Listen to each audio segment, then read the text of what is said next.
Bapak-bapak, ibu-ibu, dan saudara-saudari yang dikasihi dalam Yesus Kristus, baik yang sedang mendengarkan siaran radio Tiga Raja maupun yang sedang mengikuti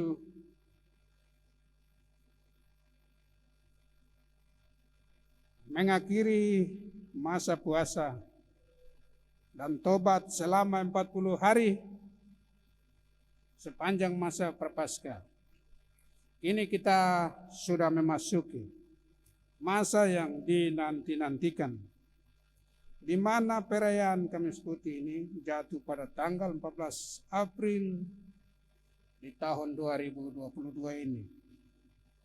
Umat Kristiani khususnya Katolik tengah memasuki Pekan Trihari Suci sebagai rangkaian Pekan Suci Paskah. Trihari Suci atau dikenal dengan Triduum diawali dengan Kamis Suci, Jumat Agung, dan ditutup dengan Paskah. Meski demikian, rangkaian Paskah tidak terbatas pada Trihari Suci. Pada perayaan Kamis Putih ini, perhatian seluruh umat lebih pada mengenang perjamuan Tuhan. Saat di mana Tuhan hendak menunjukkan betapa besar belas kasih-Nya terhadap murid-muridnya, sehingga Ia rela menanggalkan kemahakuasaannya, mengambil serupa dengan seorang hamba untuk membasuh kaki para murid. Bertepatan dengan malam perjamuan Tuhan yang penuh dengan kenangan bersama murid-murid ini, setiap kita dapat bertanya, mengapa Yesus membasuh kaki murid-muridnya? Wajarkah seorang guru dan Tuhan membasuh kaki para murid? Murid yang selalu lantang berbicara adalah Petrus. Ia pun tidak diam, segera memberi respon dengan sikap tersentak dan bingung, sambil bertanya ngaur, "Tuhan, jangan hanya kakiku saja, tetapi juga tangan dan kepalaku." Petrus memohon supaya membasuh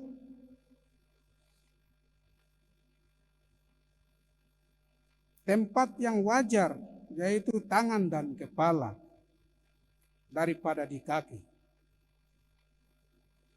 Tetapi Tuhan telah menegaskan,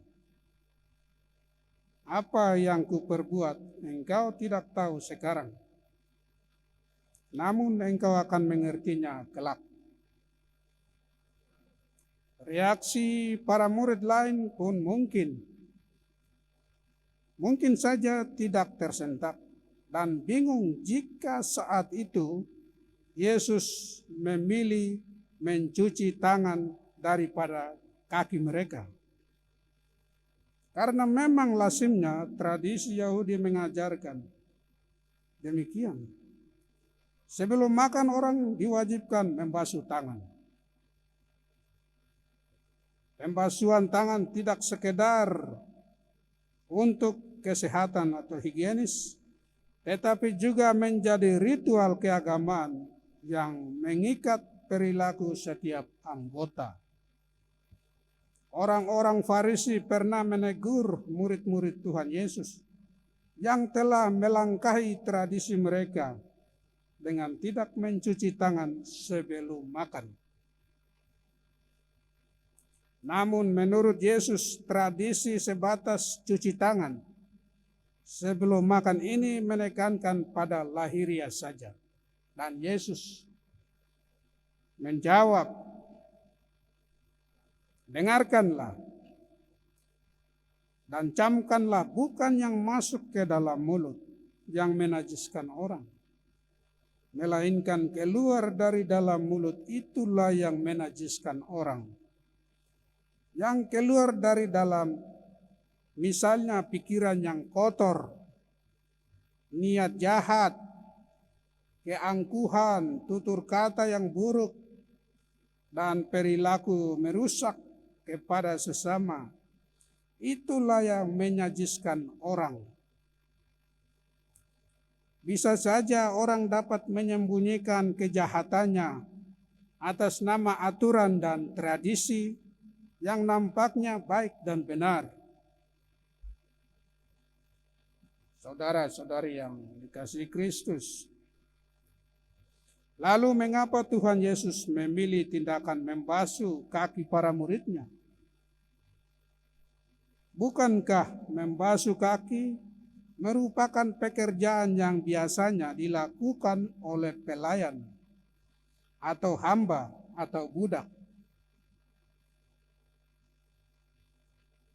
Mungkinkah pada saat menjelang Paskah itu tidak ada pelayan di ruangan itu? Dan pada saat yang sama tidak ada satupun di antara murid yang secara sukarela berinisiatif melakukan tugas yang dikerjakan oleh pelayan atau budak. Kenyataannya tidak mungkin para murid rela melakukan pekerjaan seorang hamba karena mereka menjaga gengsi dan popularitasnya daripada mengerjakan tugas pelayan. Lebih daripada itu, tidak mau juga dianggap rendah atau kecil oleh teman-temannya. Jangankan untuk melayani, dalam pengalaman sebelumnya justru mereka saling berebut posisi dan tempat yang paling terhormat. Bapak, Ibu, saudara-saudari yang dikasihi Kristus, di tengah para murid yang saling menunggu dan melayani atau dilayani, disitulah Yesus mulai membasuh kaki mereka satu persatu. Inilah contoh peragaan pelayanan sesungguhnya. Yesus mau menanggalkan jubah yang ia kenakan dan merendahkan dirinya. Tuhan meninggalkan dan melupakan kehormatannya. Ia mengosongkan dirinya dan mengambil rupa seorang hamba. Benar bahwa kata-kata, nasihat, dan perumpamaan yang telah ia ajarkan sebagai seorang guru sebelumnya tidak serta-merta para murid mengubah pola pikirnya. Sedangkan waktu yang diperlukan untuk lebih banyak menasihati mereka semakin menipis. Penginjil Yohanes mencatat peristiwa yang terjadi dalam perjamuan itu. Yesus merasakan waktunya kian dekat, bahwa ia harus menuntaskan tugas yang diberikan Bapa dan kembali kepadanya. Pada saat yang sama, iblis juga bekerja membisikkan rencana jahat kepada Yudas Iskariot untuk melaksanakan pengkhianatannya. Bapak, Ibu, saudara-saudari yang dikasihi Kristus, lalu saat itu Yesus bangun, menanggalkan jubahnya. Ia mengambil sehelai kain lenan dan mengikatkannya pada pinggangnya. Kemudian ia menuangkan air ke dalam sebuah basi dan mulai membasuh kaki murid-muridnya lalu menyekanya dengan kain yang terikat pada pinggangnya. Dalam diri Yesus kita bisa melihat arti melayani yang sesungguhnya, bukan untuk popularitas atau mengharapkan keuntungan dari sesuatu yang dilakukannya. Lebih jauh dari itu, Yesus juga meletakkan dirinya, merelakan dirinya diderah, dihina, dan disalibkan.